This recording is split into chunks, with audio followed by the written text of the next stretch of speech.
మన రాష్ట్ర పార్టీ తీసుకున్నటువంటి నిర్ణయం ప్రకారంగా రాష్ట్ర వ్యాప్తంగా ప్రతి శాసనసభ నియోజకవర్గంలో ఈరోజు ప్రతి శాసనసభ నియోజకవర్గంలో మన కార్యకర్తలు కూర్చోబెట్టుకొని మరి మొన్న జరిగినటువంటి ఎన్నికల్లో జరిగినటువంటి లోటుపాట్లు అదేవిధంగా రానున్న రోజుల్లో జరగబోయేటువంటి ఎన్నికలు ఒక పార్లమెంట్ ఎన్నికలే కాదు, గ్రామ పంచాయతీ ఎన్నికలు, పంచాయతీరాజ్ వ్యవస్థలో ఉన్నటువంటి ఎంపీటీసీ జెడ్పీటీసీ ఎన్నికలు, జిల్లా పరిషత్ చైర్పర్సన్ ఎన్నికలు, పీఏసీఎస్ ఎన్నికలు, మున్సిపాలిటీ ఎన్నికలు, మున్సిపల్ కార్పొరేషన్ ఎన్నికలపైన చర్చించాలని చెప్పి ఇలాంటి సమావేశాలు పెట్టుకోవాలని చెప్పి మన రాష్ట్ర పార్టీ నిర్ణయం ప్రకారంగా ఈ రోజు మీరు ఇంత పెద్ద ఎత్తున ఈ సమావేశం ఏర్పాటు చేసుకున్నారు. మరి సభా నిర్వాహకులు మరి సుంకె రవిశంకర్ గారు, మన ముఖ్య అతిథి మరి పెద్దలు నాతో పాటు పార్లమెంట్ సభ్యుడిగా ఉన్నటువంటి మనం మల్లారెడ్డి గారు, మాజీ మంత్రివర్యులు, ప్రస్తుతము మేడ్చల్ శాసన సభ్యులు, అదేవిధంగా జగిత్యాల జిల్లా మన పార్టీ అధ్యక్షులు మరి విద్యాసాగర్ రావు గారు, మన జిల్లా పరిషత్ చైర్పర్సన్ విజయక్క గారు, మన మండల పార్టీ అధ్యక్షులు, ఎంపీపీలు, జెడ్పీటీసీలు, గ్రామ సర్పంచులు, తెలంగాణ ఉద్యమకారులు, చాలా మందికి ప్రజాప్రతినిధులు కాకపోయినప్పుడు ఉన్నటువంటి సీనియర్ నాయకులు చాలా మంది వేదిక పైన ఉన్నారు. వాళ్ళకందరికీ పేరు పేరున నా నమస్కారాలు. నేను ఇక్కడ ఇంతకుముందు మాట్లాడినటువంటి గెల్లు సీన్ గారు కానీ, విద్యాసాగర్ అన్న కానీ, రవిశంకర్ అన్న కానీ మీరు చెప్పిన మనం తక్కువ మాట్లాడదాము, మల్లారెడ్డి గారికి ఎక్కువ సమయం ఇద్దాము అని చెప్పి నేను వాళ్ళ ముగ్గురిని కూడా తక్కువ మాట్లాడనందుకు నేను కూడా తక్కువ మాట్లాడతాను, ఎక్కువ విషయాలు జోలికి పోను. ఎందుకంటే మనం కలుసుకుంటాం. చాలా సందర్భాల్లో నేను మాట్లాడినా మీరు విన్నరు. ఈ సమావేశాలు పెట్టుకున్నటువంటి కార్యకర్తల ఆత్మీయ సమావేశం ఈ నియోజకవర్గం పెట్టుకున్నాం. ఇంతకుముందు తిరుపతి గౌడ్ గారు అందరు మాట్లాడాలన్నారు. డెఫినెట్గా అందరు మాట్లాడాలి. ఎప్పుడంటే మల్లారెడ్డి గారు మరి వారికి చాలా మాట్లాడి హైదరాబాద్కి వెళ్లేది నుండి నేనే మరి మన మిత్రులు సూచన మేరకు వారిని కోరి ఈరోజు రమ్మనడం జరిగింది. కాబట్టి వారు మాట్లాడి వెళ్ళిపోయిన తర్వాత మనం భోజనాలు చేసిన తర్వాత భోజనాలు చేయకముందా నాకు తెలియదు, కానీ ఇక్కడ ఒక్కొక్క మండలానికి మనం డివైడ్ చేసుకొని కూడా అన్ని మాట్లాడుకుందాం. ఎందుకంటే మొన్న జరిగినటువంటి శాసనసభ ఎన్నికల్లో సరే ఎమ్మెల్యే మంచిగా పనిచేసిండా, మంచిగా పని చేయలేదా, అదొక అంశం, అది పక్క పెట్టండి. దానికంటే మొన్న జరిగినటువంటి ఓటమికి కారణము నా దృష్టిలో సరే ఒక దగ్గర ఎమ్మెల్యేలు మంచిగా పని చేయలేదు, ఓడిపోయారు. మరి మంచిగా పనిచేసే ఎమ్మెల్యేలు ఓడిపోయారు, మంచిగా పనిచేసే ఎమ్మెల్యేలు ఓడిపోయారు. ప్రజల దగ్గర చాలా ఆత్మీయతో నిత్యం ప్రజలలో ఉండి రోజుకు 18 గంటలు ప్రజల మధ్య పనిచేసేటువంటి శాసనసభ్యులు కూడా ఓడిపోయారు. పేర్లు చెప్పడం భావ్యం కాదు, పత్రికా మిత్రులున్నారు ఇక్కడ, అంటే నేను కాదని మళ్ళీ ఇంకొక ఎమ్మెల్యే అంటాడు. కాబట్టి చాలా గొప్పగా పనిచేసేటువంటి శాసనసభ్యులు కూడా మరి ఓటమి పాలేరు. కాబట్టి అసలు కారణం నేను రైట్ కావచ్చు, రాంగ్ కావచ్చు, కానీ నేను చెప్పదలుచుకునేది ఏంటంటే ఈ కాంగ్రెస్ ప్రభుత్వము ఇప్పుడు ఏదైతే వచ్చిందో దానికి నాయకత్వం వహించినటువంటి పిసిసి అధ్యక్షులు రేవంత్ రెడ్డి గారు, మొన్నటి దాకా బీజేపీ పార్టీ అధ్యక్షులు ఉన్నటువంటి బండి సంజయ్ గారు, వారి నాయకత్వాన కాంగ్రెస్ పార్టీ నాయకులు, బీజేపీ పార్టీ నాయకులు గత 5 సంవత్సరాల నుండి నిజాన్ని నమ్మకుండా చేసిండ్రు. జ్ఞాపకం ఉంచుకోండి ఈ పదాన్ని, నిజాన్ని నమ్మకుండా చేసిండ్రు, పచ్చి అబద్ధాల్ని ప్రచారం చేసిండ్రు. నిజాన్ని నమ్మకుండా చేసిండ్రు. 161,000 ఉద్యోగాలు ఈ మంత్రివర్గ సభ్యులు, తెలంగాణ రాష్ట్రంలో ఈ శాసన సభ్యులు 160,000 ఉద్యోగాలు నింపినం. 2014 జూన్ మాసం నుండి మొన్న డిసెంబర్ 23 వరకు 160,000 ఉద్యోగాలు ఈ రాష్ట్ర ప్రభుత్వం నింపింది.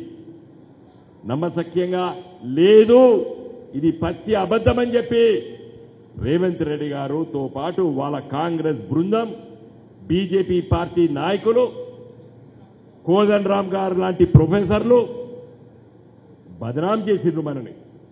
నేను ఈరోజు అడుగుతున్నా, రేవంత్ రెడ్డి గారు మీరు ముఖ్యమంత్రి, మీ చేతిలో చీఫ్ సెక్రటరీ ఉన్నాడు, మీ చేతిలో ఫైనాన్స్ సెక్రటరీ ఉన్నాడు, మీ చేతిలో జీఏడీ సెక్రటరీ ఉన్నాడు. మేము నింపిన 1,60,000 ఉద్యోగాలకి నువ్వు జనవరి జీతం ఇచ్చినావు, ఫిబ్రవరి జీతం ఇచ్చినావు. అవునా కాదా అని అడుగుతున్నా నేను. మనం ఎంత చెప్పినా కూడా ప్రచారం లోపట మనం ఎంత గొంతుగించుకొని చెప్పినా కూడా ప్రజలు నమ్మలేదు. నమ్మకుండా దుర్మార్గంగా దుష్ప్రచారం చేసిండ్రు ఈ రెండు రాజకీయ పార్టీలు. నువ్వు 2 లక్షల ఉద్యోగాలు నింపుతా అన్నావు. నిన్న ఇంద్రవెల్లిలో ఏమంటాడంటే 7,000 ఇచ్చినా నిన్న ఇంకొక 40,000 ఉద్యోగాలు ఇస్తున్నా అన్నావు. ఇవి నువ్వు నింపలేదు, మేము మా ప్రభుత్వం పరీక్షలు పెట్టింది. మొన్న 7,000 నర్సు ఉద్యోగస్తులు ఎల్బీ స్టేడియంలో నువ్వు వచ్చి 40 రోజులు కాలేదు, నువ్వు పరీక్ష పెట్టినవా?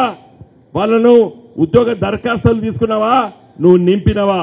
ఎట్లా నీ ఖాతాలో వేసుకుంటావు? అవి డిసెంబర్ 2022 నోటిఫికేషన్ ద్వారా పరీక్షలు పెట్టి సెప్టెంబర్ అక్టోబర్లో ఇవ్వాలనుకుంటే అప్పటి వరకు కోర్టులో కేసులు, తర్వాత ఎలక్షన్ కోడ్ రావడం వల్ల మన 7,000 మందికి ఇవ్వలేదు. ఇప్పుడు 40,000 మందికి పరీక్షలు పెట్టినాం, కంప్లీట్ అయినాయి. వాటి రిజల్ట్స్ డిక్లేర్ అవుతాయి. ఈ 2-3 మాసాల లోపల వాళ్ళందరూ కూడా నిండుతారు. అది నీ ఖాతాలో వేసుకోవద్దు, అది మా ఖాతా.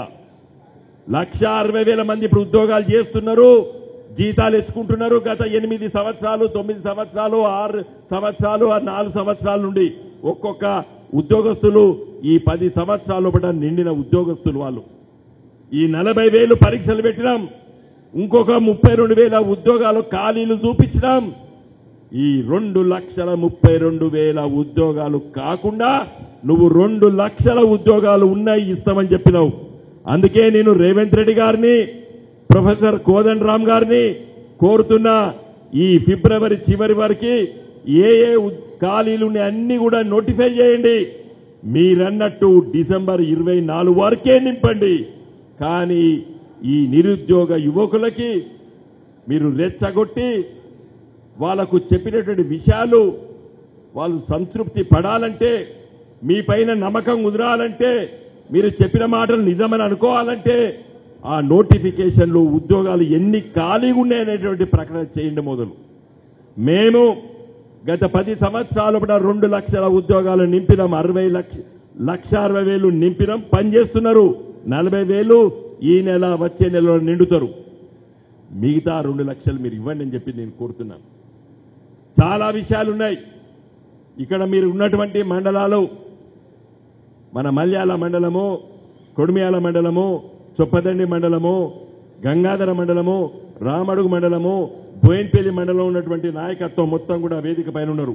నా రిక్వెస్ట్ ఏంటంటే, మల్లారెడ్డి గారు మాట్లాడి తర్వాత నేను కూడా హుజురాబాద్ లో ఇలాంటి సమావేశం పెట్టుకున్నాం. అక్కడికి వెళ్తున్నా కాబట్టి ఇక్కడ ఉన్నటువంటి సీనియర్ నాయకులు అందరూ కూడా ఏ మండలం ఆ మండలం కూర్చోండి, ఇక్కడ సరిపోతే చెట్ల కింద కూర్చోండి, మాట్లాడుకోండి. గ్రామ అధ్యక్షులు ఉన్నారా, లేదంటే పార్టీలు మారినరా? మారుతారు, భయపడకండి. కొన్ని పక్షులు ఉంటాయి, ఆ పక్షులు ఎగిరిపోతా ఉంటాయి.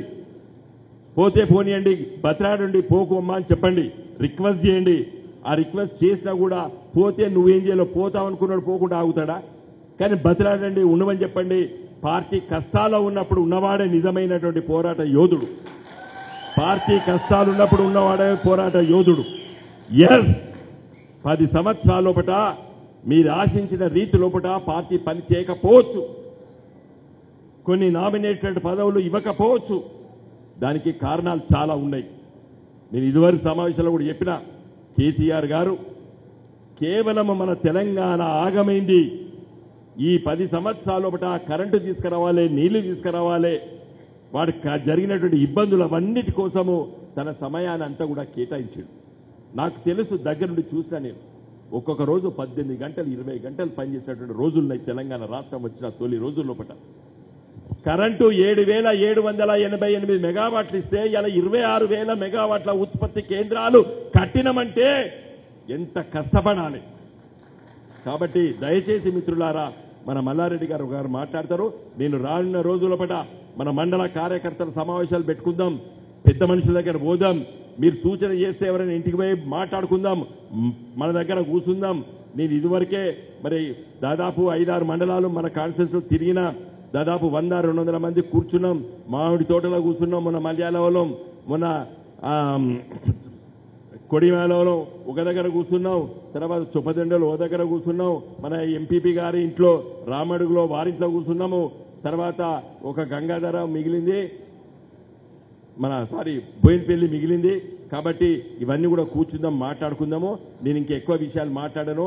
మన మల్లారెడ్డి గారు చాలా విషయాలు చెప్తారు. ఎందుకంటే మీ కోరిక మేరకే ఇలా మన మిత్రులు పిలిచినందుకు నేను వారిని ఆహ్వానించిన. నాకు చాలా పనులు ఉన్నాయన్నారు. మల్లన్న వద్దు, కంపల్సరీ రావాలంటే నేను వచ్చి తొందరగా పోతా అన్నాడు. కానీ తొందరగా పోకన్నా నీ దమ్మున్నంతసేపు మాట్లాడాలి. ఇలా ఉన్న వాళ్ళందరూ కూడా మాట్లాడారు.